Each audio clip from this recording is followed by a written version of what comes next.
മാന്യ പ്രേക്ഷകർക്ക് ജേനീസ് മീഡിയയിലേക്ക് സ്വാഗതം. ഇന്ന് നമ്മുടെ തായിരിക്കുന്നത് ബ്രദർ ജിൻഡോ ആണ്. ആധികാരികമായി ദൈവവിശ്വാസത്തെക്കുറിച്ചും അവിശ്വാസത്തെക്കുറിച്ചൊക്കെ വളരെ ആധികാരികമായി പഠിച്ച് അതിനെക്കുറിച്ചുള്ളൊരു ചർച്ചയാണ് ഇന്ന് നടത്താൻ പോകുന്നത്. സ്നേഹപൂർവ്വം ബ്രദർ ജിൻഡോനെ ക്ഷണിക്കുന്നു.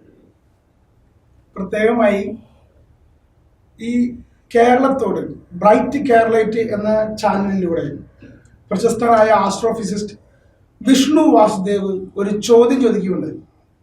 ആ ചോദ്യത്തിന് ഞാൻ ജൈനിസ് മീഡിയയിലൂടെ തന്നെ മറുപടി നൽകുന്നുണ്ട്. അതിൻ്റെ കമൻറ്റിലൂടെ വന്ന ചോദ്യങ്ങൾക്കും അതുപോലെ ഈ വിഷയത്തെ കുറച്ചുകൂടി കൂടുതലായിട്ട് നമുക്ക് അഭിനന്ദിക്കുവാനായിട്ടാണ് നമ്മൾ ഇന്നിവിടെ ആയിരിക്കുന്നത്. പ്രത്യേകിച്ച് അദ്ദേഹത്തിൻ്റെ ചോദ്യപ്രകാരമായിരുന്നു, ഒരു ചെറിയ കുഞ്ഞിനെ ബലാത്സംഗം ചെയ്ത് പീഡിപ്പിച്ച് കൊല്ലുന്ന അവസ്ഥയിലെ സർവവ്യാപിയായ സർവജ്ഞാനിയായ പരമപരിശുദ്ധനായ ദൈവം എന്തുകൊണ്ട് കൈയും കെട്ടി നോക്കി നിന്നു? ചെറിയ കുഞ്ഞ് പരിശുദ്ധനാണല്ലോ, പാവമില്ല. അപ്പൊ ചെറിയ കുഞ്ഞ്, പരിശുദ്ധനായ കുഞ്ഞ്, ആ കുഞ്ഞിനെ ബലാത്സംഗം ചെയ്യാനാണ് അല്ലെങ്കിൽ പീഡിപ്പിക്കുകയാണ്. ഈ ഒരു അവസ്ഥയിൽ ദൈവം കയ്യും കെട്ടി നോക്കി നിൽക്കുന്ന ഒരു ദൈവം, അതാണ് പ്രത്യേകത. ഇങ്ങനെ കയ്യും കെട്ടി നോക്കി നിൽക്കുന്ന ഒരു ദൈവത്തിന് വേണ്ടെന്നാണ് ഇവർ പ്രത്യേകമായി പറയുന്നത്. അപ്പോൾ നമ്മൾ ഇങ്ങനെ ചിന്തിക്കണം, ഇപ്രകാരം ചിന്തിക്കണം. ഈ ലോകത്ത് കുറേയധികം പ്രശ്നങ്ങൾ നടക്കുന്നുണ്ട്. അതായത് ഈ ചെറിയ കുട്ടികൾ പീഡിപ്പിക്കപ്പെടുന്നു, ചെറിയ കുട്ടികൾ, നിഷ്കളങ്കരമായ കുഞ്ഞുങ്ങൾ ഇതുപോലെ പീഡിപ്പിക്കപ്പെടുന്നു. ഈ അവസ്ഥകളിലെല്ലാം ദൈവം അവരിടയിൽ വന്നു നിന്നുകൊണ്ട് അവരെ എല്ലാം തടയുകയാണ്. നമ്മൾ ചിന്തിക്കുക, ഒരു കുഞ്ഞിനെ പീഡിപ്പിക്കാൻ വരുന്ന ബാലപിള്ളേരെ അടുത്ത് ദൈവം പ്രത്യക്ഷപ്പെടുന്നു. സ്റ്റോപ്പ്, നിർത്തൂ, ഇറങ്ങിപ്പോകൂ എന്ന് പറഞ്ഞ് തടയുന്നു.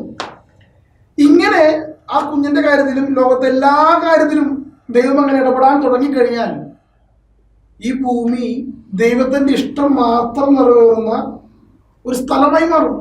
ശരിയല്ലേ? തീർച്ചയായും അതൊരു കാര്യം ഇതാണ്. ഇപ്പൊ അതില് ഒരു ഫ്രീ വിൽ ജനങ്ങൾക്കൊരു സ്വാതന്ത്ര്യം കൊടുത്തിട്ടുണ്ട്. അതായത് നന്മ ഏതാണ്, തിന്മ ഏതാണ്, അതിനനുസരിച്ച് പ്രവർത്തിക്കുവാനുള്ള ഒരു സാഹചര്യം കൊടുക്കുക എന്നുള്ളത് പ്രധാനമാണല്ലോ. അതെ, ഫ്രീ വിൽ എന്നതിനേക്കാളുപരി, ഫ്രീ വിൽ എന്ന വിഷയമുണ്ട്, അതിനേക്കാളുപരി ദൈവം അങ്ങനെ ദൈവത്തിന്റെ ഇഷ്ടം മാത്രം നടപ്പിലാക്കുന്ന ഒരു ഭൂമിയെ കെട്ടിപ്പടുക്കുകയാണെങ്കിൽ അതിനെ നമ്മൾ സ്വർഗം എന്ന് വിളിക്കാം. സ്വർഗത്തിൽ അതാണല്ലോ.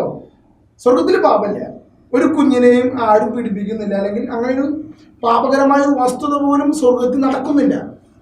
ഇങ്ങനെ സ്വർഗം ഭൂമിയിൽ ആകുന്നൊരവസ്ഥയാണ് ദൈവം ഇതുപോലെ തടയുകയാണെങ്കിൽ സംഭവിക്കുക. പക്ഷെ അവിടെ ഈ പറയുന്ന ഒരു മനുഷ്യന്റെ ഫ്രീ വിൽ ബ്ലോക്ക് ചെയ്യപ്പെടുക.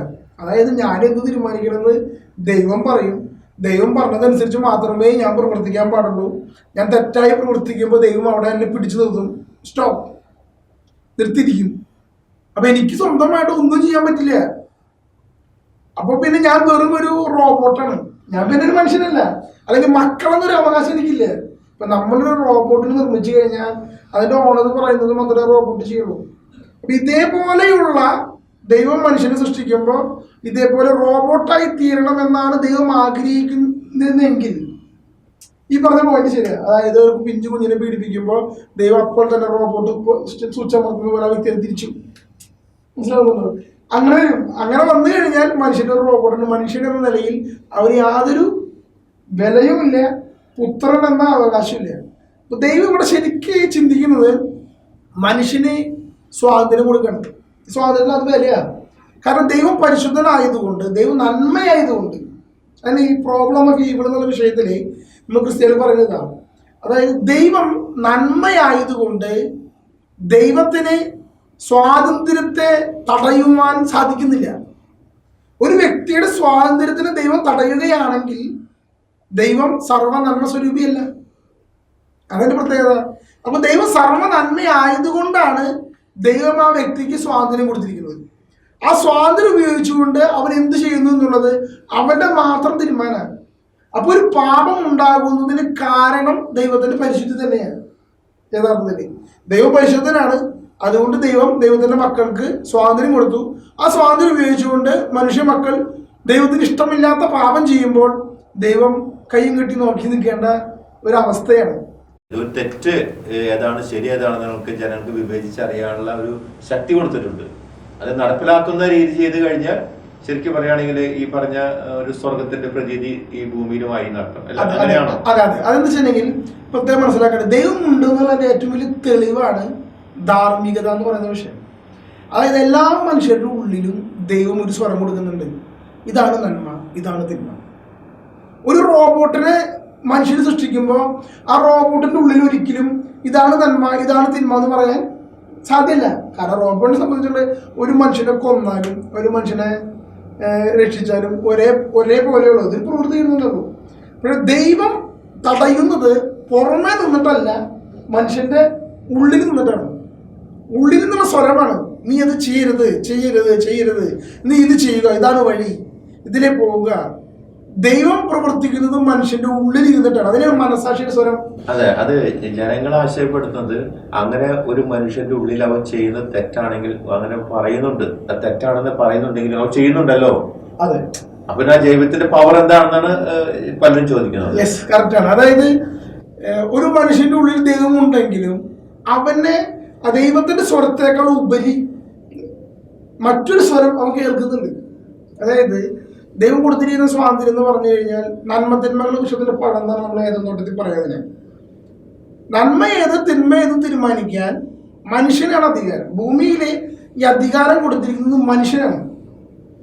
സ്വർഗത്തിന്റെ അധികാരം ദൈവത്തിന്റെ കയ്യിലാണ്, പക്ഷെ ഭൂമിയുടെ അധികാരം ദൈവത്തിന്റെ മക്കളെന്ന നിലയിൽ മനുഷ്യന് കൊടുത്തിരിക്കുക. ആ അടയാളമാണ് ഏതെൻ തോട്ടത്തിലുള്ള നന്മതിന്മകളുടെ വിഷയത്തിന്റെ പടം. അപ്പൊ ദൈവം പറയണ ഈ പഴം നീ ഭക്ഷിക്കരുത്, ഇതാണ് ദൈവത്തിന്റെ ഇഷ്ടം, നീ ഈ പഴം ഭക്ഷിക്കരുത്.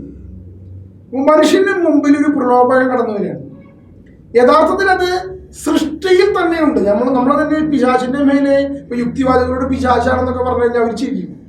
യഥാർത്ഥത്തിൽ അത് പിശാചിന്റെ മേലെ ആരോപിക്കേണ്ട ആവശ്യമൊന്നുമില്ല. കാരണം ഒരു ഉദാഹരണം പറയുകയാണെങ്കിൽ, ഞാനൊരു സുഹൃത്തിനോട് ഈ വിഷയം പറഞ്ഞപ്പോൾ ആ വ്യക്തി പറഞ്ഞു, ദൈവത്തിന് അങ്ങനെയാണെങ്കിൽ പിശാചിനെ നരകത്തിൽ പൂട്ടിയിടാമായിരുന്നില്ലേ? അങ്ങനെ പൂട്ടിയിട്ടിരുന്നെങ്കിൽ ഭൂമി ഒരു സ്വർഗമായേനെ, പിശാചന കാരണമെങ്കിൽ എന്ന് ചിന്തിക്കുകയാണ്.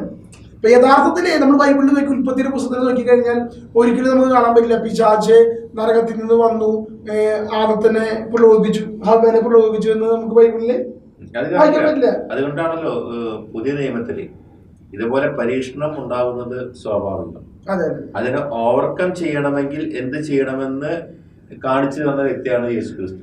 പക്ഷെ ഈ പ്രലോഭനത്തിന്റെ ഒറിജിൻ അത് നോക്കൂ, സ്വർഗത്തിലെ മാലാകന്മാര് വഴിപടയ്ക്കാണ്. ആ മാലാകന്മാര് ദൈവത്തോട് നോ പറയണം. ആ മാലാകനെ പ്രലോഭിപ്പിക്കാൻ വേറെ പിശാച് ഉണ്ടായിരുന്നോ? ചോദ്യമാണ്. മനസ്സിലാവുന്നുണ്ടോ? സ്വർഗത്തിൽ മാലാകന്മാരെ വഴിപഠിപ്പിക്കാൻ വേറെ പിശാചില്ലല്ലോ. അപ്പൊ എന്തുകൊണ്ടാണ് സ്വർഗത്തിലുള്ള മാലാകന്മാര് പാപം ചെയ്തത്? ഒരു പ്രലോഭനം ഇല്ല. കാരണം എന്താ? ദൈവത്തോട് നോ പറയുന്ന ഒരു ക്യാരക്ടർ ഈ സ്വാതന്ത്ര്യം തന്നെ തരുന്നുണ്ട്. നമുക്ക് സ്വാതന്ത്ര്യം തന്നിട്ടുണ്ടല്ലോ. ഈ സ്വാതന്ത്ര്യത്തിന് ദൈവത്തോട് നോ പറയാനുള്ള ഒരു ക്യാരക്ടർ തരുന്നുണ്ട്. വേദത്തോട്ടത്തിൽ അതാ സംഭവിക്കുന്നത്. ബൈബിളിൽ പറയുന്നത് എങ്ങനെയാ? സൃഷ്ടികളിൽ കൗശലം ഏറിയതാണ് സർപ്പം. അപ്പോൾ അവിടെ സൃഷ്ടിയാണ് പ്രലോഭനം, വിചാരിച്ചല്ല. യഥാർത്ഥത്തിൽ അതിന്റെ ആഴത്തിലേക്ക് പോയി കഴിഞ്ഞാൽ ഇപ്പൊ നമ്മളൊരു ഉദാഹരണം, ഒരു വണ്ടി വാങ്ങിയപ്പോൾ ഹെൽമെറ്റ് ഉണ്ട്. ഈ ഹെൽമെറ്റ് തലയിൽ വെച്ച് യാത്ര ചെയ്യണം. ഇതാണ് അതിന്റെ ഒരു ക്രമം. ഹെൽമെറ്റ് എന്തിനാ തന്നിരിക്കുന്നത്? തലയിൽ വെക്കാൻ. അപ്പൊ നമ്മൾ എന്ത് ചെയ്യാണ്? ഹെൽമെറ്റ് വേണ്ട എന്ന് പറഞ്ഞ് മാറ്റി വെക്കുകയാണ്. അപ്പൊ പാപം കടന്നു വന്നു, ക്രമം തെറ്റിച്ചു. മനസ്സിലാവുന്നുണ്ടോ? അതിനെയാണ് പാപം എന്ന് പറയുന്നത്. ഇപ്പൊ മറ്റൊരു ഉദാഹരണം പറഞ്ഞാൽ, ഇപ്പോൾ ഒരു കർഷകൻ ഒരു സ്ഥലം വാങ്ങി അത് തരിശാക്കി ഇടുന്നു. ഇങ്ങനെ തരിശാക്കി ഇടുമ്പോൾ അത് കൃഷി ചെയ്യേണ്ട സ്ഥലമാണ്. അതവൻ തരിശാക്കി ഇടുമ്പോൾ യഥാർത്ഥത്തിൽ ഭൂമിയോട് ചെയ്യുന്ന പാപമാണ്. അപ്പൊ പാപം എന്ന് പറയുന്ന ഒരു വസ്തുത, അല്ലെങ്കിൽ പ്രലോഭനം അല്ലെങ്കിൽ പാപം എന്ന് പറയുന്ന വസ്തുത, അത് അവന്റെ ഉള്ളിൽ തന്നെ ദൈവത്തിന്റെ സൃഷ്ടിയോട്, സൃഷ്ടികർമ്മത്തിന് വേണ്ടി നൽകിയിരിക്കുന്ന ഒരു വസ്തുതയെ, സൃഷ്ടിക്ക് വേണ്ടി നൽകിയിരിക്കുന്ന വസ്തുതയെ വ്യതിചലിച്ചുകൊണ്ട് ചെയ്യുന്നതെല്ലാം പാപമാണ്. അപ്പൊ അതുകൊണ്ടാണ് ഇവിടെ എൻ്റെ ഒരു ചോദ്യം വരുന്നത്. അതായത് ദൈവം അങ്ങനെ ഒരു മനുഷ്യൻ തെറ്റ് ചെയ്യുമ്പോൾ അതില് ദൈവം കൈ കടത്താതിരുന്നാൽ, അല്ലെങ്കിൽ അതിൽ ഇടപെടാതിരുന്നാൽ ഈ ലോകത്ത് തെറ്റുകൾ വർദ്ധിക്കില്ലേ എന്നൊരു ചോദ്യമാണ്. പക്ഷെ നമ്മുടെ ഓരോരുത്തരെയും മനസ്സിന്റെ ഉള്ളില് ദൈവം ഒരു നന്മയുടെ വിത്ത് പാകിയിട്ടുണ്ട്. ദൈവം ആഗ്രഹിക്കുന്നതാണ്, അതായത് മനുഷ്യൻ സ്വതന്ത്ര മനസ്സോടെ ദൈവത്തെ അനുഗമിക്കണം. അതിനു വേണ്ടിയിരുന്ന രക്ഷാകര കർമ്മം, യേശു ക്രിസ്തു കുരിശിൽ തൂങ്ങി മരിച്ചതും രക്ഷിക്കുക എന്ന് പറയുന്ന കർമ്മത്തിലൂടെ നമ്മുടെ ഉള്ളിൽ പരിശുദ്ധാത്മാവിനെ തന്നതും ഒക്കെ ഇതിന്റെ ഭാഗം. നമ്മൾ എത്രയോ ഇപ്പം നോക്കും, ഈ ഭൂമിയിൽ ചോദിക്കുകയാണ്, ഈ ഭൂമിയിൽ പാപമാണോ കൂടുതൽ അതോ നന്മയാണോ കൂടുതൽ? ചിന്തിക്കുക. തീർച്ചയായിട്ടും നന്മയാണോ കൂടുതലേ? നമ്മൾ പാപമാണ് കൂടുതലെന്ന് പത്രം വഴിയോ അല്ലെങ്കിൽ ടി വഴിയോ കാണുമ്പോൾ ചിന്തിക്കണം. പക്ഷെ ഈ ലോകത്തുള്ള എല്ലാവരും ദുഷ്ടന്മാരല്ല.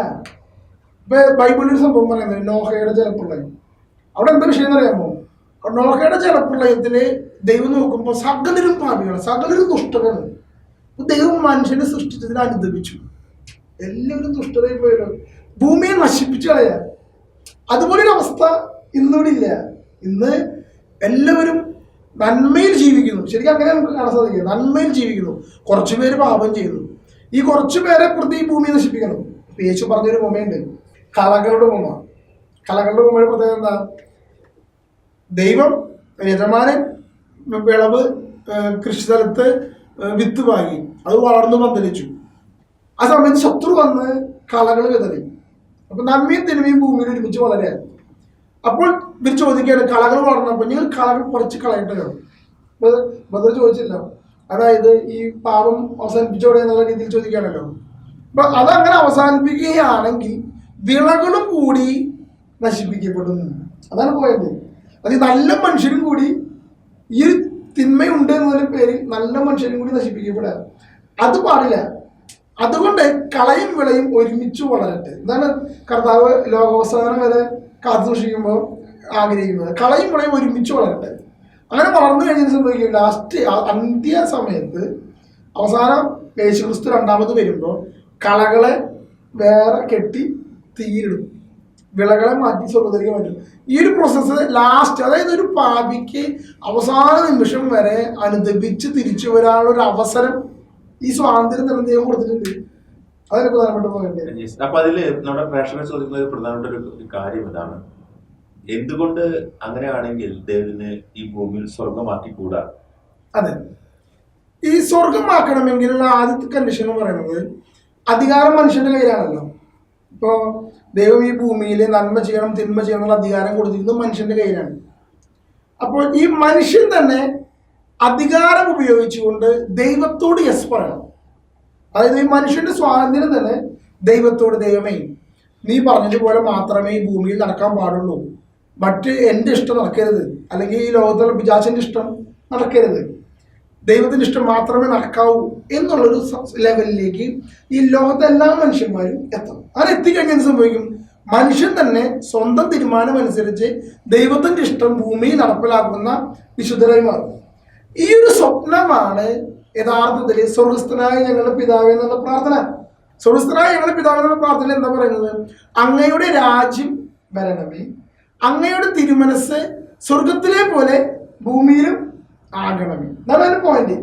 അതായത് യേശുക്രിസ്തു ഭൂമിയിലേക്ക് വന്ന് ചെയ്യുന്ന ഒരു പ്രധാനപ്പെട്ട പ്രവൃത്തി എന്ന് പറയുന്നത് അധികാരം പിടിച്ചെടുക്കുക എന്നുള്ളതാണ്. ശരിക്കും അത് വളരെ രസകരമായി പറയുന്നത്, യേശുക്രിസ്തു മലയുടെ മുകളിൽ നിൽക്കുക. മലയുടെ മുകളിൽ നിൽക്കുമ്പോൾ പിശാച് യേശുവിനെ പ്രലോഭിക്കാൻ വരികയാണ്. എന്നിട്ട് പറയുന്നത്, ഈ കാണുന്ന മുഴുവൻ പിശാചിൻ്റെതാണ്, നീ എൻ്റെ കാലിൽ വീണ് കുമ്പിട്ട് നമസ്കരിച്ചാൽ ഈ കാണുന്നത് മുഴുവൻ ഈശോയ്ക്ക് തരാം. യേശു പറയുന്നൊരു പ്രലോഭനത്. ശരിക്കും അതിൻ്റെ ഉള്ളിലൂടെ പോയി കഴിഞ്ഞാൽ ഭയങ്കരമായ അർത്ഥമല്ല. എന്താ പറയാമോ? ദൈവം ഈ അധികാരം പിശാചിന് കൊടുത്തിട്ടില്ല. ദൈവം ഈ അധികാരം ആർക്ക് കൊടുത്തിരിക്കുന്നത്? മനുഷ്യനെ കൊടുത്തിരിക്കുന്നത്. മനുഷ്യൻ പാപം വഴി ഈ അധികാരം പിശാചിന് കൊടുത്തിരിക്കുക. അപ്പൊ ഈ അധികാരം പിശാചിന്റെ കയ്യിലായിരുന്നപ്പോൾ എന്ത് സംഭവിച്ചു? ഈ അധികാരം തിരിച്ചു പിടിക്കണം. ഈ തിരിച്ചു പിടിക്കാനായിട്ടാണ് യേശുക്രിസ്തു വന്നിരിക്കുന്നത്. അപ്പൊ പിശാച് ഇങ്ങനെ ഒരു അധികാരം അവന്റെ കയ്യിലാണെന്ന് യേശുക്രിസ്തു പറഞ്ഞപ്പോൾ യേശുക്രിസ്തു ഈ അധികാരം തിരിച്ചു പിടിക്കുന്നത് ഗത്സമേൻ തോട്ടത്തിൽ വെച്ചിട്ടാണ്. ഏദൻ തോട്ടത്തിൽ വെച്ചിട്ടാണ് ഈ പാവം വഴി ഈ അധികാരം നഷ്ടമാകുന്നതെങ്കിൽ ഗത്സമേൻ തോട്ടത്തിൽ വെച്ച് പറയും, എന്റെ ഹിതമല്ല അങ്ങയുടെ ഹിതം നിറവേറട്ടെ എന്ന് യേശു പറയുമ്പോഴാണ് ഈ അധികാരം പിശാചിന്റെ കയ്യിൽ നിന്ന് പിടിച്ചെടുക്കുന്നത്. അപ്പൊ അതിന്റെ ഫലമായിട്ട് എന്ത് സംഭവിക്കുകയാണ്? വലിയ നന്മയും തിന്മയും തമ്മിൽ വലിയൊരു യുദ്ധം നടക്കുകയാണ്. അതാണ് കുരിശുമരണത്തിൽ മുട്ടുന്നത്. ദൈവത്തിന്റെ ഇഷ്ടം മാത്രം നടപ്പിലായാൽ മതി എന്ന് യേശു പറഞ്ഞ് മുന്നോട്ട് പോയതിന്റെ ഫലമാണ് കുരിശുമരണം.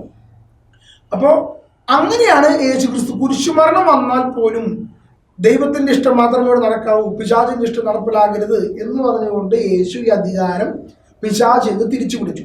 ഇപ്പൊ ഈ അധികാരം സഭയുടെ കയ്യിലാണ്, നമ്മൾ ഓരോരുത്തരുടെ കയ്യിലാണ്. അപ്പൊ നമുക്ക് ഇത് അറിയാം, ദൈവത്തിന്റെ ഇഷ്ടം എന്താണെന്ന് നമുക്കറിയാം. ആ അറിയുന്ന നന്മയുടെ വിളി അത് പരിശുദ്ധാത്മാവാണ് നമ്മെ സഹായിക്കാം. അതനുസരിച്ച് നമ്മൾ മുന്നോട്ട് പോയി കഴിഞ്ഞാൽ ഭൂമിയെ ഒരു ദൈവരാജ്യം പണിയുക. ഇതാണ് പോയിന്റ്. ഈ പ്രോസസ്സാണ് ഇപ്പൊ സഭ നടത്തിക്കൊണ്ടിരിക്കുന്നത് ഈ ഭൂമിയില്. ഇപ്പൊ നമുക്കറിയാം നമ്മുടെ നാട്ടിലൊക്കെ എന്തൊക്കെ തിന്മകളായിരുന്നു. അപ്പൊ മിഷണറിമാരുടെ പ്രവർത്തനം വഴി എത്രയോ നവോത്ഥാനം വരുത്തി. അപ്പൊ ഇപ്രകാരം ഒരു ദൈവരാജ്യം നമ്മൾ പണിതുകൊണ്ടിരിക്കുകയാണ്. ഇനി ഇതൊരു പൂർണ്ണതയിലേക്ക് എത്തും. ഈ പൂർണ്ണതയിലേക്ക് എത്തുന്നതാണ് ലോകാവസാന നാളിൽ. അപ്പോൾ സകല തിന്മയുടെ അരൂപികളെയും നരകത്തിൽ അടയ്ക്കും. മാത്രമല്ല ഭൂമിയിലെ സ്വതന്ത്ര മനസ്സോടെ ദൈവത്തെ അനുസരിക്കാം എന്നുള്ളവർ മാത്രമേ ഉണ്ടാകുള്ളൂ. അപ്പൊ ഇവിടെ ഭൂമി പുതിയ ഭൂമിയായി മാറും, അതായത് ഭൂമി ഒരു സ്വർഗ്ഗമായി മാറും. അപ്പൊ ഇത് അതിന്റെ പൂർണ്ണതയാണ്, ഫിനിഷിംഗ് പോയിന്റ്. ഇപ്പൊ ഫിനിഷിംഗ് പോയിന്റ് അല്ല, ഇപ്പൊ ഓരോ മനുഷ്യരോടും ദൈവം പറയാണ്, നീ ദൈവത്തെ സ്വതന്ത്ര മനസ്സോടെ അനുസരിക്കാൻ തയ്യാറാണ്. നമുക്കതിനുള്ള സമയമുണ്ട്, നമ്മുടെ മരണം വരെ. അതിനുള്ളിൽ അതായത് ദൈവരാജ്യം പണിയുന്നത് ഇപ്പോൾ തന്നെയാണ്. നമ്മളിപ്പോ മറ്റൊന്ന് പറയുന്നത് പോലെ മരിച്ച് സ്വർഗത്തിൽ പോയിട്ട് വേണ്ട ദൈവരാജ്യം പണിയാൻ. ഇപ്പോൾ തന്നെ ദൈവരാജ്യം പണിയുക എന്നുള്ളത് മനുഷ്യന്റെ കയ്യിലിരിക്കുന്ന കാര്യമാണ്, മനുഷ്യന്റെ അധികാരം. ഇപ്പൊ ഈ കുഞ്ഞിനെ പീഡിപ്പിക്കുന്നിടത്ത് ആ 2 പേർക്ക് അധികാരം ഉള്ളത് കൊണ്ടാണ് 2 പേരെ ആ കുഞ്ഞിനെ പീഡിപ്പിക്കുന്നത്. പക്ഷെ ഏതൊരു മനുഷ്യന്റെ കയ്യിലാണ്, അവരുടെ കയ്യിൽ ആ അധികാരം, തിന്മയിൽ നിന്ന് പിന്തിരിയാനുള്ള അധികാരം അവരുടെ കയ്യിലുണ്ട്. ആ അധികാരം അവർക്ക് ഉപയോഗിക്കാൻ പറ്റാത്തത് കാരണം അവരുള്ളിൽ പരിശുദ്ധാത്മാവ് ഇല്ലാത്തതുകൊണ്ടാണ്. സ്വാതന്ത്ര്യം. പക്ഷെ പരിശുദ്ധാത്മാവാണ് നമ്മളെ ഡയറക്റ്റ് ചെയ്യുന്നത്. അപ്പൊ ഈ യേശുവിനെ അറിയാം. നമ്മളിപ്പോ യേശുവിനെ അറിയാം. എന്തിനെന്നുള്ള സിനിമയുണ്ട്. എന്തിനെന്നുള്ള സിനിമ ശരിക്ക് ഈ ഒരു വിഷയത്തെ പറയുന്നത്. ഞാൻ അങ്ങനെ പലപ്പോഴും കൂടുതൽ പഠിച്ചെടുക്കാറുണ്ട്. അപ്പൊ ഇതേ കഥ ശരിക്കും ലോജിക്കലി എടുക്കണം. ഒരിക്കലും എന്നോട് ചോദിച്ചൊരു സുഹൃത്ത്, ലോജിക്കലായിട്ട് നമുക്ക് ഇത് പറഞ്ഞുതരാൻ പറ്റുമോ? തീർച്ചയായും എന്തിനെന്നുള്ള സിനിമയാണ് ഞാൻ പറയാറ്. അതായത് ദൈവം തന്റെ ഛായയിലും സാദൃശ്യത്തിലും മനുഷ്യനെ സൃഷ്ടിച്ചു. ആ സിനിമയിൽ എങ്ങനെയാണ്? അതായത് ഒരു ശാസ്ത്രജ്ഞൻ തന്റെ ഛായയിലും സാദൃശ്യത്തിലും ഒരു റോബോട്ടിനെ സൃഷ്ടിച്ചു. പിന്നെ അടുത്ത സ്റ്റെപ്പ്, ആ മനുഷ്യൻ എന്ത് ചെയ്യുന്നു? അവൻ സ്വാതന്ത്ര്യം, ദൈവം മനുഷ്യന് സ്വാതന്ത്ര്യം കൊടുക്കും. ആ സിനിമയിൽ തന്നെയാണ് ആ റോബോട്ടിന് സ്വാതന്ത്ര്യം കൊടുക്കണമെന്ന് ആ ശാസ്ത്രജ്ഞൻ തീരുമാനിക്കുക. എന്നിട്ട് സ്വാതന്ത്ര്യം കൊടുക്കുക. സ്വാതന്ത്ര്യം കൊടുത്തുകൊണ്ട് നശാവുന്നില്ല, ആ റോബോട്ട് നശാവുന്നില്ല. സ്വാതന്ത്ര്യം കൊടുത്താലും റോബോട്ട് അനുസരണ വിധേയനായി പോവുക. മനുഷ്യന് സ്വാതന്ത്ര്യം കൊടുത്തു എന്നതുകൊണ്ട് മനുഷ്യൻ നശാവുന്നില്ല. പക്ഷെ മനുഷ്യന്റെ ഉള്ളിലേക്ക് പിശാച് തിന്മയുടെ പ്രലോഭനം നടത്തി കൊടുക്കുമ്പോൾ ഇങ്ങനെ സംഭവം ഉണ്ട്, അനുസരിക്കാതിരിക്കാൻ പറ്റും, ഇങ്ങനെ സംഭവം കൊടുക്കുക. അതാണ് ശരിക്കും സിനിമയില് ശത്രു വന്നിട്ട്, വില്ലൻ വന്നിട്ട് ഈ റോബോട്ടിന്റെ ഉള്ളിലേക്ക് റെഡ് ചിപ്പ് സ്ഥാപിക്കുക. പിന്നെ ആ റോബോട്ട് എന്താ ചെയ്യണത്? ഈ ഭൂമിയിലായിട്ട് നശിപ്പിക്കുകയാണ്. നശിപ്പിക്കുമ്പോൾ ശാസ്ത്രജ്ഞന് എന്ത് ചെയ്യാൻ പറ്റും? ശാസ്ത്രജ്ഞൻ ഒന്നും ചെയ്യുന്നില്ല, കൈകെട്ടി നോക്കിയിരിക്കുകയാണ്. കാരണം എന്താ? അതിന് കറക്റ്റ് ചെയ്യണം. മനസ്സിലാവുണ്ടോ? കറക്റ്റ് ചെയ്യാനുള്ള വഴികളിലേക്ക് നോക്കുക. കാരണം അതിന് സ്വാതന്ത്ര്യം കൊടുത്തു കഴിഞ്ഞു. ഇത് തന്നെയാണ് മനുഷ്യന് ദൈവം ഭൂമിയിലേക്ക് അയച്ച് ആ സ്വാതന്ത്ര്യം കൊടുത്തു കഴിഞ്ഞപ്പോൾ മനുഷ്യന് ഇവിടെ എന്ത് ചെയ്യാനും ദൈവം അതിൽ ഇടപെടുമ്പോൾ സ്വാതന്ത്ര്യം പോകും. എന്നാൽ സ്വാതന്ത്ര്യം ഉപയോഗിച്ച് തന്നെ ആ വ്യക്തി തിരിച്ചു വിടാം, റെഡ് ചിപ്പ് എടുത്ത് കളയണം. അത് മെയിൻ പോയിന്റ് റോബോട്ടിനെ. അപ്പൊ സിനിമയിൽ എന്താണ് ചെയ്യുന്നത്? അതായത് ആ ശാസ്ത്രജ്ഞൻ ആ റോബോട്ടുകളുടെ ഇടയിലേക്ക് ഇറങ്ങിച്ചെല്ലുന്നു, അല്ലേ? ഒരു ദൈവം മനുഷ്യരുടെ ഇടയിലേക്ക് ഇറങ്ങിച്ചെല്ലുന്നു. അതിൽ നല്ലൊരു രസകരമായ സീൻ ഉണ്ടെന്ന് പറയാം. റോബോട്ടുകളോട് തലതിരിക്കാൻ പറയും. കണ്ടിട്ടുണ്ടെങ്കിൽ മനസ്സിലാവും. തലതിരിക്കുമ്പോൾ മനുഷ്യന് മാത്രം തല ഇങ്ങനെ തിരിക്കാൻ പറ്റില്ല, റോബോട്ടുകളൊക്കെ തലതിരിക്കും. അതായത് മനുഷ്യന്റെ ഇടയിലേക്ക് ദൈവം ഇറങ്ങി വന്നാലും മനുഷ്യനിൽ മാത്രം പാപമില്ല, ബാക്കി എല്ലാവരും പാപമുണ്ട്. മനുഷ്യനും യേശുക്രിസ്തുവിൽ പാപമില്ല. യേശുക്രിസ്തുവായിട്ട് മനുഷ്യനായിട്ട് ദൈവം ഇറങ്ങി വന്നിട്ട് എന്നിട്ട് എന്ത് ചെയ്യാണ്? ആ ശാസ്ത്രജ്ഞൻ അവരുടെ ഇടയിൽ പോയി ആ റോബോട്ടിന്റെ ഉള്ളിൽ കയറി പറ്റി ആ റോബോട്ടിന്റെ ഉള്ളിൽ നിന്ന് റെഡ് ചിപ്പ് എടുത്ത് കളയാൻ. ഇതാണ് ദൈവമായ കർത്താവ് മനുഷ്യനിടയിലേക്ക് ഇറങ്ങി വന്ന് മനുഷ്യന്റെ ഉള്ളിൽ നിന്ന് പാപമാകുന്ന റെഡ് ചിപ്പ് കുരിശുമരണത്തിലൂടെ എടുത്തു കളയും. അപ്പൊ അതുകൊണ്ടാണ് പലരും പ്രശ്നം ചോദിക്കാറുണ്ട്, ചില വിദ്യയാണെന്ന് പറയില്ലേ, അത് അവന്റെ വിദ്യയാണ് അല്ലെങ്കിൽ അവരുടെ വിദ്യയാണ് എന്ന് പറയുന്ന സംഭവങ്ങൾ ഉണ്ടാകുമ്പോൾ പറയാറുണ്ട്. അപ്പൊ അതുമായി ബന്ധപ്പെട്ട് ശരിക്കും അപ്പൊ ദൈവത്തിന് എന്താണ് ശരിക്കും അതില് വിധി? വിധി എന്ന സങ്കല്പം വരുന്നത് യഥാർത്ഥത്തില് നമ്മൾ പലരും ക്രൈസ്തവരായ ഒരു വിധിയിൽ വിശ്വസിക്കുന്ന ആൾക്കാരുണ്ട് കേട്ടോ. പക്ഷെ യഥാർത്ഥത്തിൽ വിധി എന്നുള്ള സങ്കല്പം നമുക്കില്ല. നമ്മളത് മനസ്സിലാക്കണം. വിധി എന്നുള്ള സംഭവം ഹിന്ദു മതത്തിന്റെയും ഇസ്ലാം മതത്തിന്റെയും ഭാഗമായിട്ടുള്ള വിഷയമാണ് വിധി. ഇപ്പോൾ ഹിന്ദു മതത്തിന് ഇതിന് ഉത്തരമുണ്ട്, ഓരോ മതങ്ങൾക്ക് ഇതിന് ഉത്തരങ്ങളുണ്ട്.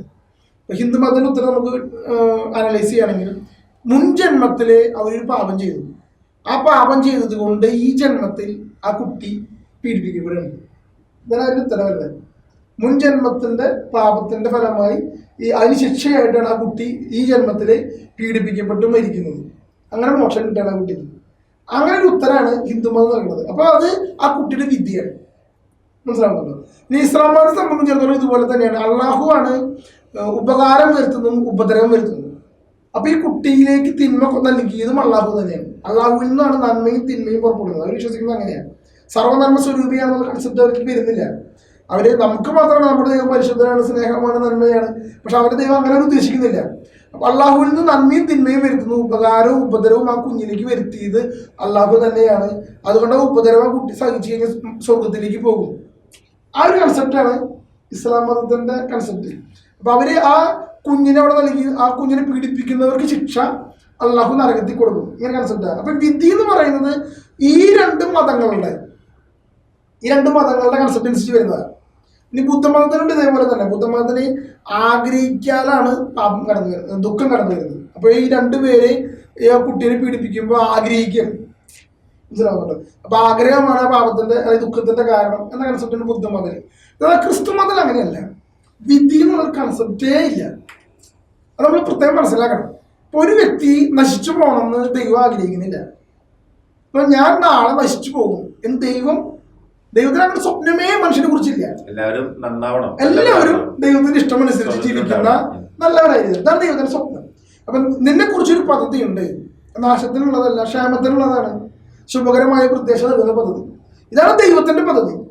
പക്ഷെ എന്നെ കുറിച്ച് ഒരു പിശാചിനൊരു പദ്ധതി ഉണ്ട്. അത് ക്ഷേമത്തിനുള്ളതല്ല, നാശത്തിനുള്ളതാണ്. എന്നെ കുറിച്ച് എനിക്കൊരു പദ്ധതി ഉണ്ട്. ഞാൻ ഇന്നയാളാവണമെന്നൊരു പദ്ധതി എനിക്കുണ്ട്. അത് എന്റേതായി ആഗ്രഹിക്കുന്ന ഒരു ക്ഷേമത്തിനുള്ള പദ്ധതിയാണ്. മനസ്സിലാവുന്നുണ്ടോ? ഇപ്പൊ ഈ 3 ലൈനിലൂടെയാണ് മനുഷ്യൻ പോണത്. എന്റെ മുമ്പിൽ ദൈവത്തിന്റെ പദ്ധതി ഉണ്ട്, മനുഷ്യന്റെ പദ്ധതി ഉണ്ട്, പിശാചിന്റെ പദ്ധതി ഉണ്ട്. ഈ 3 പദ്ധതിയിലേക്ക് ഞാൻ പോവാണ്. ഞാൻ ദൈവത്തിന്റെ പദ്ധതിയിലേക്കാണ് പോകുന്നതെങ്കിൽ നേരെ സക്സസ് ആയി. പിശാചിന്റെ പദ്ധതിയിലേക്ക് പോകുന്നതെങ്കിൽ നശിച്ചു പോകും. എന്റെ പദ്ധതിയിലേക്ക് പോവുകയാണെങ്കിൽ ചിലപ്പോൾ രക്ഷപ്പെടാം, ചിലപ്പോൾ നശിക്കാം. അപ്പൊ ദൈവത്തിന്റെ പദ്ധതിയിലേക്ക് പോകാൻ പ്രധാനപ്പെട്ട കാര്യം ഇപ്പൊ ബൈബിളിൽ നോക്കി കഴിഞ്ഞാൽ കാണാം. അവൻ ദാവീദിന്റെ പ്രവൃത്തികൾ അനുസരിച്ച് രാജ്യം ഭരിച്ചു. അതുകൊണ്ട് അവനെ ദൈവം അനുഗ്രഹിച്ചു. അവന് യുദ്ധങ്ങളിലൊക്കെ വിജയം കിട്ടി. ബൈബിൾ പറയുന്ന സംഭവം. അപ്പൊ അടുത്ത് പറയും ഇന്ന വ്യക്തി അവൻ ദാവീദിന്റെ പ്രവൃത്തികൾ ഉപേക്ഷിച്ച് തിന്മ ചെയ്തു, അതുകൊണ്ട് അവന് നാശം സംഭവിച്ചു.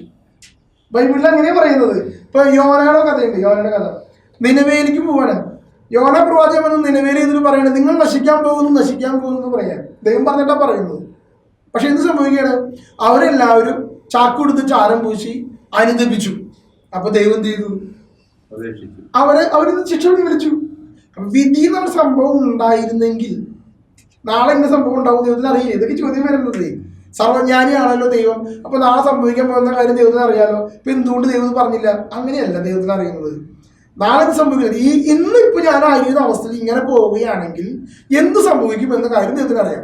അതുകൊണ്ട് ദൈവം പറയണം, നീ ഇവിടെ നിന്ന് മാറി ഇങ്ങനെ തിരിച്ചു വരൂ. തിരിച്ചു വന്നാൽ നിന്നിൽ നിന്ന് അത് പോകും. യേശു യൂദാസ് എന്ന് പറയുന്ന കാര്യമുണ്ട്. നീ ഇങ്ങനെ പോവുകയാണെങ്കിൽ നിനക്ക് ജനിക്കാതിരിക്കുന്നത് നല്ലത്. യൂദാസിന്റെ മുഖത്തേക്ക് പറയുന്നുണ്ട് യേശു. പക്ഷെ അവൻ തിരിച്ചു വരികയാണെങ്കിൽ, പത്രോസ് തിരിച്ചു വന്നു. തിരിച്ചു വരികയാണെങ്കിൽ പിന്നെ മാർപ്പാപ്പിള്ളെ വിളിക്കാൻ പോണത് ദൂർത്തുപുത്രന്റെ കഥയിൽ അത്. അപ്പൊ ദൈവം ഒരു വിധി എന്ന സങ്കല്പം മുമ്പ് വെച്ചിട്ടില്ല. അത് നമ്മൾ മനസ്സിലാക്കണം. ഇപ്പൊ നമ്മൾ ഇങ്ങനെ ജീവിച്ചു പോവുകയാണെങ്കിൽ ഇന്ന പോലെ സംഭവിക്കുമെന്നാണ് ദൈവം പറയുന്നത്. അല്ല നമ്മുടെ ഉള്ളിലേക്ക് ഒരു ദൈവത്തിന്റെ കൃപ വരുന്ന സമയമാണെങ്കിൽ ഇന്ന അനുഗ്രഹങ്ങൾ നമുക്ക് വരും. ഇപ്പൊ നമ്മൾ കൗൺസിലേഴ്സിന്റെ അടുത്ത് പോയിട്ട് ആൾക്കാർക്ക് നാളെ എന്താ ഉണ്ടാവുക, നാളെ ഇങ്ങനെ ഞാൻ പോകണം എന്നൊക്കെ ചോദിക്കേണ്ടത്. വിധിയിൽ വിശ്വസിക്കുന്നതുകൊണ്ടാണ്. യഥാർത്ഥത്തിൽ വിധി എന്നൊരു കൺസെപ്റ്റ് ക്രിസ്ത്യാനിറ്റിയിൽ ഇല്ല. നമ്മുടെ ജീവിതത്തിലും ഇതുപോലെ തന്നെ അവിചാരിതമായി നമ്മൾ പ്രതീക്ഷിക്കാത്ത രീതിയിൽ ഉണ്ടാകുന്ന ആകസ്മികമായ പല സംഭവങ്ങളുണ്ടല്ലോ. പല ദുഃഖത്തോടുകൂടി നമ്മൾ അതിനെ ഫേസ് ചെയ്യുന്ന പ്രശ്നങ്ങൾ ഉണ്ട്. വലിയ തിന്മകളും പല അപകടങ്ങളോ ഇനി പലതരത്തിലുണ്ടാവാം. ഇതൊരു വരാതിരിക്കുവാനായിട്ട് നമുക്ക് എന്താണ് ചെയ്യാനായിട്ട് പറ്റും? ഇത് നല്ലൊരു ചോദ്യമാണ്. കാരണം വെച്ചിട്ടുണ്ടെങ്കിൽ ഈ എൻ്റെ മകൾക്ക് ഇതുപോലൊരു സംഭവം നേരിടേണ്ടി വന്നാലോ, അപ്പൊ ദൈവം എന്ത് ചെയ്യും? ഇങ്ങനെ ചോദ്യം. അപ്പൊ നമ്മൾ മനസ്സിലാക്കേണ്ട കാര്യം, നമ്മൾ സ്വർഗസ്ഥനായ ഞങ്ങളെ പിതാവേ എന്നുള്ള പ്രാർത്ഥന പ്രാർത്ഥിക്കുന്നുണ്ട്. ആ പ്രാർത്ഥിക്കുമ്പോൾ അതിൽ അവസാനത്തെ ഒരു വരിയുണ്ടെന്ന് പറയാൻ, തിന്മയിൽ നിന്ന് ഞങ്ങളെ രക്ഷിക്കണം. ഇത് നമ്മുടെ പ്രാർത്ഥനയാണ്. യേശു ക്രിസ്തു എന്താണെന്നറിയാമോ? ആ സ്വർഗസ്ഥനായ ഞങ്ങളുടെ പിതാവേ എന്നുള്ള പ്രാർത്ഥനയിൽ പ്രലോഭനങ്ങൾ ഞങ്ങൾ ഉൾപ്പെടുത്തരുത്, തിന്മയിൽ നിന്ന് ഞങ്ങൾ രക്ഷിക്കണമെന്നുള്ള വരി വെച്ചത്. ഇതാണ് തിന്മ.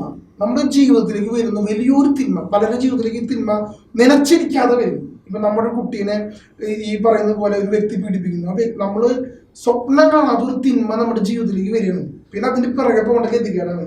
അതല്ലെങ്കിൽ ഒന്നും അറിയാത്തൊരു വ്യക്തി ഒരു വിമാനം കയറി പോണ സമയത്ത് അവന്റെ കൂട്ടുകാരന് വേണ്ടി കൊടുക്കാൻ പോകുന്ന പാഴ്സലിൽ മയക്കുമരുന്ന് ഈ വ്യക്തി അറിഞ്ഞിട്ട് പോലില്ല. വലിയൊരു തിന്മ അവന്റെ ജീവിതത്തിലേക്ക് കടന്നു പോകുന്നു. പിന്നെ ജയിലായി, അതായി. അങ്ങനെ വലിയൊരു തിന്മ നമ്മുടെ ജീവിതത്തിലേക്ക് വരാതിരിക്കാൻ വേണ്ടി നമ്മൾ ചെയ്യേണ്ട ഏറ്റവും വലിയ കാര്യം പ്രാർത്ഥനയാണ്. അപ്പൊ നമ്മള് തിന്മയിൽ നിന്ന് ഞങ്ങൾ രക്ഷിക്കണമേ എന്നുള്ള പ്രാർത്ഥനയുടെ അർത്ഥം ഇതാ. അപ്പൊ നമ്മുടെ കുട്ടികളെ നമ്മൾ സംരക്ഷിക്കാൻ വേണ്ടി അവരെ തലയിൽ കൈവച്ച് പ്രാർത്ഥിക്കാം. കർത്താവിന്റെ രക്തം കൊണ്ട് കഴുകണമേ, തിന്മയിൽ നിന്ന് വിടുതൽ നൽകി അനുഗ്രഹിക്കണമേ. അപ്പോൾ നമ്മുടെ പ്രാർത്ഥനാ ജീവിതം വളർത്തി കഴിഞ്ഞാൽ ഇതുപോലുള്ള തിന്മയുടെ മേഖലകളിൽ നിന്ന് നമ്മൾ രക്ഷപ്പെടുന്നത്. അപ്പൊ ഇങ്ങനെയുള്ള മേഖലകളിലാണ് ദൈവം നമ്മുടെ ജീവിതത്തിൽ പ്രവർത്തിക്കുക. അപ്പൊ ഒരു ഉദാഹരണം പറയാം. ക്ലാര പുണ്യവതിയുടെ അനിയത്തി മടത്തി ചേർന്നിരുന്ന സമയത്ത് അപ്പുറത്തുള്ള യുദ്ധം നടക്കുക. ആ യുദ്ധ പടയാളികള് ക്ലാര മഠത്തിലേക്ക് അനിയത്തിന്റെ അടുത്തേക്ക് വരികയാണ്. അവർ വന്ന ഉറപ്പായിട്ടും ആ കന്യാസ്ത്രീമാരെ പീഡിപ്പിച്ച് കൊല്ലും, അല്ലെങ്കിൽ അങ്ങനെ നശിപ്പിക്കും. ഈ ഒരു സന്ദർഭത്തില് ആ പുണ്യവതിക്ക്, ക്ലാര പുണ്യവതിയുടെ സഹോദരിക്ക് എന്ത് ചെയ്യണമെന്ന് അറിഞ്ഞൂടാ. അപ്പോൾ അവിടെ ഇരിക്കുന്ന അരുളിക്കയിൽ ഈശ്വരൻ എടുത്തിട്ട് നേരെ ബാൽക്കണിയിലേക്ക് വരികയാണ്. എന്നിട്ട് ഈ ജനത്തിന് നേരെ, ഈ പടയാളിക്ക് നേരെ നിവർത്തി പിടിക്കുക. ഇങ്ങനെ നിവർത്തി പിടിക്കുമ്പോൾ ജനത്തിന് മുകളിൽ ദൈവം പ്രവർത്തിക്കുകയും അവർ ചിതറി കൊടുക്കുകയും ചെയ്തു. ഇതൊക്കെ അത്ഭുതമാണ്. പക്ഷെ ഇതുപോലെയുള്ള അത്ഭുതങ്ങൾ ദൈവം പ്രവർത്തിക്കുന്നുണ്ട്. അതങ്ങനെയാണെങ്കിൽ പോലും പലപ്പോഴും വളരെയധികം പ്രാർത്ഥിക്കുന്ന ആളുകളുടെ ജീവിതത്തിൽ പോലും യെസ്, അതും ദൈവം അനുവദിക്കുന്ന സംഭവമാണ്. ഉദാഹരണം, മരിയ കൊരിയത്തി, വിശുദ്ധ മരിയ കൊരിയത്തി വളരെ പുണ്യപ്പെട്ട ജീവിതം നയിക്കുന്ന പ്രാർത്ഥിക്കുന്ന പെൺകുട്ടിയാണ്. അവൾ പ്രാർത്ഥിക്കുമ്പോഴാണ് അവളുടെ അടുത്തേക്കും അലക്സാണ്ടർ കയറി വരുന്നത്, ആ കുഞ്ഞിനെ പീഡിപ്പിക്കാൻ വേണ്ടി ശ്രമിക്കുന്നത്. അവൾ സമ്മതിക്കാത്തത് കൊണ്ട് കത്തിക്കൊണ്ട് കുത്തുകയാണ്. 14 കുത്തേറ്റിട്ടാണ് അവൾ മരിച്ചു വീഴുന്നത്. മരിച്ചു വീഴുമ്പോൾ അവസാന സമയം പറയുകയാണ്, അലക്സാണ്ടർ, ഞാൻ നിന്നെ സ്നേഹിക്കുന്നു, നിന്റെ മാനസാന്തരത്തിന് വേണ്ടി ഞാൻ പ്രാർത്ഥിക്കുന്നു. അപ്പോൾ ആ വ്യക്തിയുടെ ഉള്ളിലുള്ള കൃപ എത്ര വലുതാണ്. ദൈവം ഇങ്ങനെയുള്ള സഹനങ്ങൾ ചിലപ്പോൾ നമ്മുടെ ജീവിതത്തിലേക്ക് തരും. ആ തരുന്നതിനെ യേശുക്രിസ്തു എങ്ങനെയാണോ കുരിശുമരണത്തിലൂടെ നേരിട്ടത്, ആ നേരിട്ട രീതിയിൽ പകയോ വിദ്വേഷമോ കൂടാതെ ആ ശത്രുവിന്റെ ആത്മാവിനെ നേടുക എന്ന വലിയ ലക്ഷ്യത്തോടു കൂടി മാറ്റി പ്രാർത്ഥിക്കാൻ സാധിച്ചാൽ നമുക്ക് വിശുദ്ധരാകും. അതാണ് മരിയ കൊരിയത്തി നമുക്ക് മുമ്പിൽ കാണിച്ചു തരുന്ന വലിയൊരു പാഠം. അങ്ങനെ വിശുദ്ധിയിലേക്കുള്ള ഒരു വിളി കൂടി ഈ ഭാഗത്തില്ല. അതായത് ഈ ലോകത്ത് പാപം ഉണ്ടെങ്കിൽ പാപത്തിന് തുല്യമായിട്ട് ഒരു സഹനം ഇപ്പുറത്തുണ്ട്. അപ്പൊ നമ്മൾ വിചാരിക്കും ദുഷ്ടന്മാർക്കാണ് ഈ സഹനം വരുന്നത്. അല്ല, ഈ സുഹൃത്തൊക്കെ ചോദിച്ചാ ദുഷ്ടന്മാർക്ക് ഈ സഹനം വരല്ലേ എന്നാണ്. ദുഷ്ടന്മാർക്ക് സഹനം വരില്ല. അങ്ങനെ വന്നിരുന്നെങ്കിൽ നമ്മൾ ആരും സുഹൃത്തിൽ പോവില്ല. കാരണം നമ്മളെല്ലാവരും പാപികളാണ്. പാപം ചെയ്യാത്ത ഒറ്റ മനുഷ്യൻ ലോകത്തില്ല. അപ്പൊ ആര് സുഹൃത്തിൽ പോകും? അപ്പൊ ദുഷ്ടന്മാർക്ക് ഉണ്ടാവേണ്ട ഈ സഹനങ്ങളെ, ഭൂമിയിൽ പാപമുണ്ട്, അതുകൊണ്ട് സഹനമുണ്ട്. ചിലപ്പോൾ നീതിമാന്മാർക്കായിരിക്കും സഹനം, പരിശുദ്ധരായിരിക്കും സഹനം. അത് ക്രിസ്തു കുരിശിൽ നേടിയ എടുത്ത സഹനത്തിന് ആ സഹനത്തിന് നമ്മൾ പങ്കാളികളാവണം. യേശുവിന്റെ കുരിശിൻ മരണത്തോട് പങ്കാളികളാവുന്ന ഒരു അവസരമാണ് ശരിക്കും സ്വർഗീയമായ കാഴ്ചപ്പാടിന്. അപ്പൊ ഇവിടെ എന്ത് സംഭവിക്കുകയാണ്? നമ്മൾ ആ ക്രിസ്തുവിന്റെ സഹനത്തിൽ പങ്കുചേരുമ്പോൾ ഇത് യേശു ക്രിസ്തുവിന്റെ കുരിശുമരണത്തിന്റെ യോഗ്യതയിൽ സ്വർഗം ലഭിക്കേണ്ട, അതായത് നീതിയും കരുണയും. ദൈവം നീതിമാനാണ്, ദൈവം കാരുണ്യവാനാണ്. അപ്പോൾ ഒരേ സമയം നീതിയും കരുണയും കടന്നു വരിക. ദൈവം നീതിമാനാണെങ്കിൽ ഒരാളെ സ്വർഗത്തിൽ പ്രവേശിപ്പിക്കില്ല. ദൈവം കാരുണ്യവാനാണെങ്കിൽ നീതി നടപ്പിലാക്കാനും പറ്റില്ല. അപ്പൊ പരിശുദ്ധനായ യേശു ക്രിസ്തു പാപത്തിന്റെ ശമ്പളമായ മരണം ഏറ്റെടുത്തു എന്നതിലൂടെയാണ് പാപികളായ നമ്മളൊക്കെ സ്വർഗത്തിൽ പോകുന്നത്.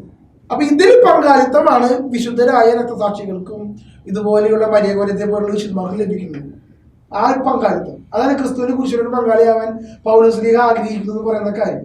അപ്പൊ ആ വിളിയായിട്ട് നമ്മൾ മനസ്സിലാക്കി എടുക്കുന്നതാണ് നമ്മുടെ വിശുദ്ധിയിലേക്കുള്ള വിളി എന്നുള്ള കാര്യം മനസ്സിലാക്കുന്നത്. അപ്പൊ ജിന്റെ നമുക്ക് പ്രേക്ഷകർക്ക് ഇതിൽ നിന്നൊരു എന്ത് മെസ്സേജാണ് നമുക്ക് അവർക്ക്, കാരണം അവരുടെ ജീവിതത്തിൽ ഇതുപോലെ തന്നെ ഔപചാരികമായ സംഭവങ്ങൾ ഉണ്ടാകുവാനും ഉണ്ടാകാതിരിക്കുവാനും ഏതെല്ലാം രീതിയിലാണ് അവർ ജീവിതം ക്രമപ്പെടുത്തേണ്ടതിനെ കുറിച്ചിട്ട് എന്തെങ്കിലും ഒരു മെസ്സേജ് കൊടുക്കാൻ? തീർച്ചയായും നമ്മൾ ഇതിൽ ചെയ്യേണ്ട ഒരു കാര്യം, നേരത്തെ ഞാൻ പറഞ്ഞതുപോലെ നമ്മൾ പ്രാർത്ഥനയിൽ ആഴപ്പെടുക, വിശുദ്ധിയിൽ ആഴപ്പെടുക. നമ്മുടെ മക്കളെ വിളിച്ച് പ്രാർത്ഥിക്കാനും വിശുദ്ധിയിൽ ആഴപ്പെടാനും നമുക്ക് സാധിക്കണം. ചെറിയ മക്കളെയൊക്കെ ഇങ്ങനെയുള്ള മേഖലയിൽ നിന്ന് രക്ഷിക്കാൻ വേണ്ടി കർത്താവിന്റെ സംരക്ഷണം, യേശുവിന്റെ രക്തത്തിന്റെ സംരക്ഷണം, മാലാഖന്മാരുടെ സംരക്ഷണം, ഇങ്ങനൊരു സംരക്ഷണം ഉണ്ടെങ്കിൽ ഇങ്ങനെയുള്ള തിന്മ മക്കളുടെ മേലേക്ക് വരാതെ സംരക്ഷണം ഉണ്ടായിരുന്നു. ഇപ്പോൾ ഒരു സംഭവം പറയാം, അമേരിക്കയിലുള്ള ഒരു സംഭവം, ഒരു പെൺകുട്ടിയുടെ സംഭവം ഉണ്ട്. ഒരു 4-5 ചെറുപ്പക്കാര് കാത്തിരിക്കുകയാണ്, ഇരയെ കാത്തിരിക്കുക ശരിക്കും പാലത്തിന്റെ മുകളിലേക്ക്. അപ്പൊ ഈ പെൺകുട്ടി കടന്നു പോവാണ്. അപ്പൊ പെൺകുട്ടിക്ക് മനസ്സിലായി ഭയങ്കര ഡേഞ്ചർ സിറ്റുവേഷനാണ്, ഇതെങ്ങനെ കടന്നു പോകാണ്ടിരിക്കാനും പറ്റുന്നില്ല, എന്നാൽ താൻ പെടുന്നുള്ള കാര്യം മനസ്സിലായിരിക്കുക. അപ്പൊ ഈ പെൺകുട്ടി എന്ത് ചെയ്തു, പരിശുദ്ധ അമ്മയെ വിളിച്ചു, മാലാഖമ്മയെ വിളിച്ച് പ്രാർത്ഥിച്ചുകൊണ്ട് നടന്നു നീങ്ങി, ഒന്നും അറിയാതെ നടന്നു നീങ്ങി. അവരൊന്നും ചെയ്തില്ല, അപ്പുറത്തേക്ക് എത്തി. പിറകെ വേറൊരു പെൺകുട്ടി വന്നു. ആ പെൺകുട്ടീനെ ഇവര് ബലാത്സംഗം ചെയ്തു. ബലാത്സംഗം ചെയ്ത് ആ കുട്ടിയെ കൊന്നു, ഇന്ന ഭാഗത്ത് വെച്ച് കൊന്നു എന്നുള്ള കാര്യം പിറ്റേ ദിവസം പത്രത്തിൽ വരികയാണ്. അപ്പൊ ഈ പെൺകുട്ടി പറയാണ്, ആ 4 പേര് ഞാൻ പോകുമ്പോൾ അവിടെ നിൽക്കുന്നുണ്ടായിരുന്നു, ആ 4 പേരായിരിക്കും ഉറപ്പാണെന്ന് ഒരു പോലീസിൽ പോയി നേരെ കംപ്ലൈന്റ് ചെയ്യാൻ. അപ്പൊ പോലീസുകാർ ആ 4 പേരുടെ പിന്നാലെ പോയി അന്വേഷിച്ച് പിടിച്ചപ്പോൾ യഥാർത്ഥത്തിൽ അവർ തന്നെയായിരുന്നു ആ കുറ്റവാളികൾ. അപ്പൊ അവരോട് ഈ പെണ്ണ് ചോദിക്കുകയാണ്, ഈ മരിച്ചുപോയ പെൺകുട്ടിക്ക് മുമ്പേ പോയത് ഞാനാണല്ലോ, അപ്പൊ എന്തുകൊണ്ട് എന്നെ നിങ്ങൾ ഒന്നും ചെയ്യാനെന്ന് ചോദിക്കുകയാണ്. അപ്പൊ അവർ പറയാണ്, നീ അതിന് ഒറ്റയ്ക്കല്ലല്ലോ പോയത്, നിന്റെ ചുറ്റും 4 പേരുണ്ടായിരുന്നല്ലോ എന്ന്. അതായത് മാലാഖമാര് ഈ പെൺകുട്ടിക്ക് കാവൽ നിൽക്കുന്ന കാര്യമാണ് അവർ കാണുന്നത്. അവർ നോക്കുമ്പോൾ 4 പേര് ഒരുമിച്ച് കൂട്ടത്തോടെ പോരും, പക്ഷെ പോകുന്നത് ഈ പെൺകുട്ടി ഒറ്റയ്ക്കാണ്. അപ്പൊ ദൈവത്തിന്റെ ഒരു സംരക്ഷണത്തിന് വേണ്ടിയുള്ള പ്രാർത്ഥന അത് വളരെ പ്രധാനപ്പെട്ട കാര്യമാണ്. നമ്പർ 2, നമ്മുടെ ജീവിതത്തിൽ ഇങ്ങനെ ഒരു ഇൻസിഡന്റ് വന്നു എന്ന് കരുതുക. അപ്പൊ നമുക്കെതിരെ തെറ്റ് ചെയ്ത വ്യക്തികളോട് ക്ഷമിക്കാൻ സാധിച്ചാൽ, മരികുരുത്തി ചെയ്തതുപോലെ, അല്ലെങ്കിൽ ഇത് നോക്കൂ, ഒറീസയിലെ ഒരു ജീപ്പിലിട്ട് ഗ്രാം സ്റ്റൈനിന് ഭാര്യ ക്ഷമിച്ചു. അങ്ങനെ ക്ഷമിക്കാൻ പറ്റിക്കഴിഞ്ഞാൽ നമുക്ക് സ്വർഗം അവകാശമാണ്. നമുക്ക് പലപ്പോഴും പറ്റാത്ത കാര്യമാണ് ക്ഷമിക്കാൻ പറ്റാത്തതേ. നമ്മൾ ഈ വേദന വന്നല്ലോ എന്ന് പറഞ്ഞാൽ അറിയാം. പക്ഷെ യേശു കുരിശിൽ എന്ത് കാണിച്ചുവോ യേശു ക്ഷമിക്കുക ചെയ്തത്, പിതാവ് ഇവർ ചെയ്യുന്ന അറിവിൽ ഇവരോട് ക്ഷമിക്കണമേ. ആ ക്ഷമ എന്നുള്ള സംഭവം നമ്മൾ ഉള്ളിക്കെടുത്താൽ ഈ മുറിവുകൾ ഉണങ്ങും, നമ്മുടെ ഉള്ളിലുള്ള ഈ മുറിവുകൾ ഉണങ്ങും. മാത്രമല്ല അവരെ ക്ഷമിച്ച് പ്രാർത്ഥിക്കാനും പറ്റും. അത് നമുക്ക് സ്വർഗത്തിലേക്കുള്ള വലിയൊരു തിളക്കമാക്കാനും പറ്റും. ഇതാണ് നമുക്ക് ഈ ഒരു വിഷയത്തെക്കുറിച്ചുള്ള സന്ദേശമായി പറയാനുള്ളത്. അപ്പൊ ഈ സംശയമുള്ള അനേകം മക്കളുണ്ട്, യുവജനങ്ങളുണ്ട്, അവർക്കൊക്കെ ഇത് മനസ്സിലാക്കി കൊടുക്കണം. ഈ സന്ദേശം ഇതാണ് ക്രൈസ്തവ ആൻസർ എന്നുള്ള കാര്യം.